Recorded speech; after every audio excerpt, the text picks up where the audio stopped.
الحمد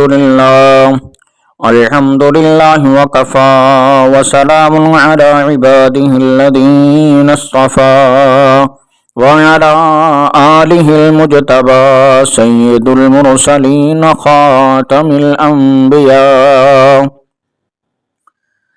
أما بعد فأعوذ بالله من الشيطان الرجيم بسم الله الرحمن الرحيم وما من دابة في الأرض إلا على الله رزقها ويعلم مستقرها ومستودعها كل في كتاب مبين وقال النبي صلى الله عليه وسلم أكثروا ذكر هاضم اللذات يعني الموت أو كما قال عليه الصلاة والسلام۔ عزیز دوستو، اللہ پاک کا لاکھ لاکھ شکر ہے کہ اللہ پاک نے ہمیں انسان بنایا اور انسان بنانے کے بعد مسلمان پیدا فرمایا اور حضور نبی کریم صلی اللہ علیہ وسلم کی امت میں پیدا فرمایا۔ اللہ پاک قرآن میں فرماتے ہیں وَمَا مِن دَابَّةٍ فِي الْأَرْضِ إِلَّا عَلَى اللَّهِ رِزْقُهَا وَيَعْلَمُ مُسْتَقَرَّهَا وَمُسْتَوْدَعَهَا كُلٌّ فِي كِتَابٍ مُبِينٍ۔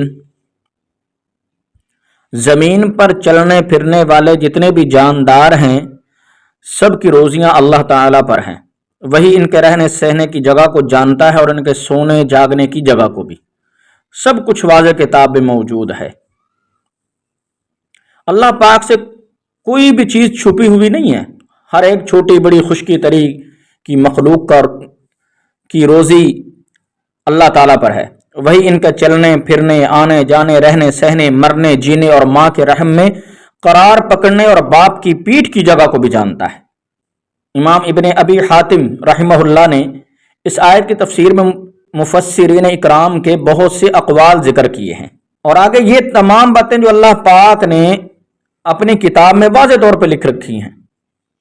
فرمان ہے ایک جگہ پہ وَمَا مِن دَابَّةٍ فِي الْأَرْضِ وَلَا طَائِرٍ يَطِيرُ بِجَنَاحَيْهِ إِلَّا أُمَمٌ أَمْثَالُكُمْ، یعنی زمین پر چلنے والے جانور اور اپنے پروں پر اڑنے والے پرندے سب کے سب تم جیسی ہی امتیں ہیں، ہم نے کتاب میں کوئی بھی چیز نہیں چھوڑی۔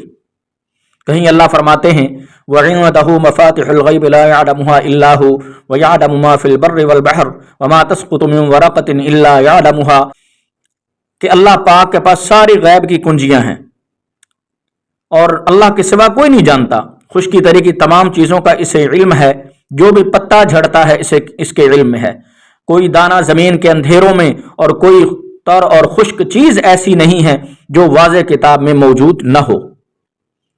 تو میرے بھائی یہ دنیا ختم ہو جانے والی ہے، دنیا ہمیشہ نہیں رہے گی، دنیا ختم ہو جانے والی ہے۔ تو اللہ پاک نے ہمیں مسلمان بنایا ہے، مکلف بنایا ہے۔ جب ہم نے کلمہ پڑھ لیا لا الہ الا اللہ محمد الرسول اللہ، یا اللہ تیرے حکموں کے مطابق زندگی گزاریں گے اور نبی کریم صلی اللہ علیہ وسلم کی سنتوں پر عمل کرتے ہوئے آپ صلی اللہ علیہ وسلم کے طریقوں پر لقد کان لکم فی رسول اللہ اسوۃ حسنہ، زندگی ختم ہو جائے گی، اس کے بعد ایک زندگی شروع ہونے والی ہے جو ہمیشہ کی ہے۔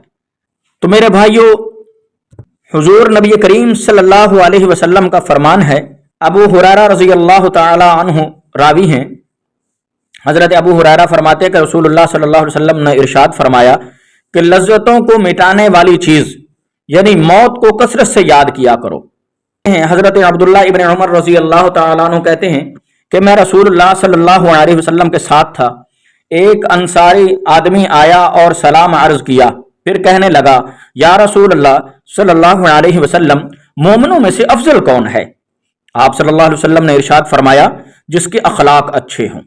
انصاری نے عرض کی مومنوں میں سب سے زیادہ عقل مند کون ہے؟ آپ صلی اللہ علیہ وسلم نے ارشاد فرمایا جو موت کو زیادہ یاد کرتا ہو اور موت کے بعد آنے والے وقت کے لیے اچھی طرح تیاری کرتا ہو، وہ سب سے زیادہ عقل مند ہے۔ اسی طرح حضرت انس رضی اللہ تعالی عنہ کہتے ہیں کہ نبی اکرم صلی اللہ علیہ وسلم کے سامنے ایک آدمی کی عبادت اور ریاضت کا ذکر کیا گیا تو آپ صلی اللہ علیہ وسلم نے دریافت فرمایا کیف ذکر صاحبکم للموت، یعنی تمہارا ساتھی موت کو کتنا یاد کرتا تھا۔ صحابہ اکرام نے عرض کی یا رسول اللہ صلی اللہ علیہ وسلم، ہم نے اسے کبھی موت کا ذکر کرتے تو نہیں سنا۔ تو آپ صلی اللہ علیہ وسلم نے فرمایا پھر تمہارا ساتھی عبادت کے اس درجہ کو نہیں پہنچا جس کا تم ذکر کر رہے ہو۔ اسی طرح ایک اور حدیث میں نبی کریم صلی اللہ علیہ وسلم کا ارشاد کہ اللہ تعالی سے اس طرح حیا کرو جس طرح حیا کرنے کا حق ہے۔ تو صحابہ اکرام نے عرض کی یا رسول اللہ صلی اللہ علیہ وسلم، اللہ کا شکر ہے کہ ہم اللہ تعالی سے حیا تو کرتے ہیں۔ آپ صلی اللہ علیہ وسلم نے ارشاد فرمایا ایسے نہیں، بلکہ اس طرح کا جس طرح حیا کرنے کا حق ہے، اور وہ یہ ہے کہ تم حفاظت کرو سر کی اور جو کچھ سر میں ہے۔ اب سر میں کیا ہے؟ یعنی آنکھیں ہیں، کان ہے اور زبان ہے۔ جب ان کے حفاظت ہو جائے گی تو اللہ پاک گناہوں سے آدمی کو بچا لیں گے، گناہوں سے حفاظت ہو جائے گی۔ اور پھر آپ نے فرمایا کہ پیٹ کی حفاظت کرو، یعنی اس میں کوئی حرام چیز نہ جائے۔ یہاں تو ہمارا ایسا حال ہے کہ ہمیں کوئی بھی چیز مل جائے ہم چھوڑتے ہی نہیں ہیں۔ تو جب موت یاد ہوگی میرے بھائیوں، تو جب موت کو آدمی نہیں بھولے گا تو وہ پھر حرام چیزوں سے بچ جائے گا۔ اور ان چیزوں کی حفاظت کرو جو پیٹ کے ساتھ لگی ہوئی ہیں۔ اب پیٹ کے ساتھ کیا ہے؟ یعنی شرم گاہ ہے، ہاتھ پاؤں ہیں، ہر چیز جو انسان کے جسم کا پورا ہے، ایک اعضاء ہیں پورے جسم کے۔ اور فرمایا کہ قبر کو یاد کرو، ہڈیوں کے گل جانے، سڑ جانے کو یاد کرو۔ اور جو شخص آخرت کی زندگی کا خواہش مند ہو، اسے چاہیے کہ دنیا کی زیب و زینت کو چھوڑ دے۔ جس شخص نے یہ سارے کام کیے، اس نے گویا اللہ تعالی سے اس طرح حیا کی جس طرح کے واقعی حیا کرنے کا حق تھا۔ اب موت کو یاد کرنے کا حکم دیا ہے۔ جب بندہ موت کو یاد کرتا ہے، یاد رکھتا ہے کہ میں نے مر جانا ہے، دنیا میں ہمیشہ نہیں رہنا ہے، میرا آخرت کا گھر اللہ پاک نے آگے رکھا ہوا ہے، یا تو جنت کا فیصلہ ہے یا جہنم کا فیصلہ ہے۔ فَمَن يَعْمَلْ مِثْقَالَ ذَرَّةٍ خَيْرًا يَرَهُ وَمَن يَعْمَلْ مِثْقَالَ ذَرَّةٍ شَرًّا يَرَهُ۔ انسان نے ذرہ برابر بھی نیکی کی ہو وہ اسے دیکھ لے گا، اگر ذرہ برابر برا عمل کیا ہوگا وہ اس کو بھی پا لے گا۔ لیکن موت کی تمنا کرنے کو منع کیا گیا کہ انسان کے اوپر مصیبت آئی ہے وہ موت کی تمنا شروع کر دے۔ یاد رکھیں کہ موت کا ذکر کرنا، موت کو یاد رکھنا ایک الگ چیز ہے، اور موت کی تمنا کرنا کہ میں یا اللہ میں مر جاؤں، فلاں مصیبت ہے میں مر ہی جاتا تو اچھا تھا، یہ حرام عمل ہے، اس کی منع کیا گیا اس کو۔ حضرت ابو ہریرہ رضی اللہ تعالیٰ عنہ کہتے ہیں کہ رسول اللہ صلی اللہ علیہ وسلم کا ارشاد ہے کوئی شخص موت کی تمنا نہ کرے، لا یتمنین احدکم الموت اما محسنا فلعلہ ان یزداد خیرا واما مسیئا فلعلہ ان یستعتب، رواہ البخاری۔ کہ کوئی شخص موت کی تمنا نہ کرے، اگر کوئی نیک آدمی ہے تو اپنی نیکیوں میں اضافہ کرے، اور اگر گناہ گار ہے تو ممکن ہے کہ اللہ تعالیٰ سے معافی مانگ لے، یعنی توبہ کی اللہ پاک توفیق دے دے، گناہوں کو چھوڑ دے۔ ہاں شدید تکلیف میں ہے، کوئی ایسی مصیبت آ گئی ہے، تو وہاں پہ اللہ کے نبی صلی اللہ علیہ وسلم نے ایک دعا بتائی ہے، بڑی پیاری دعا ہے۔